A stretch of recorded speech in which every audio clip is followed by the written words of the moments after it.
Kādu laiku nav sanācis tev pastāstīt par kādu jaunu un superīgu telefonu? Es apsolos laboties jau no šodienas, un tieši tāpēc pastāstīšu par tiešām elegantu telefonu.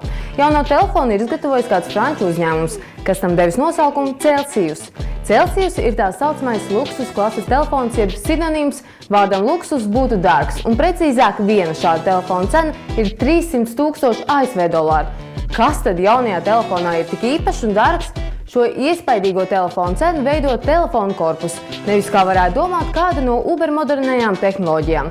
Telefonu korpus ir roku darbs, un tas izgatavots no metāla. Telefonu korpusā ir iestrādāts mehāniskais pulkstenis, kura mehānisms ir redzams, līdz ar to var vērot, kā telefonu pulkstenis skaita laiku. Telefons ir tiešām ievērības cienīgs. Vienīgi, lai ko tādu sev iegādātos, ir jābūt vairāk kā 50 gadus vecam, ar vairākiem mazbērniem un miljonus dolāru vērtu uzņēmumu.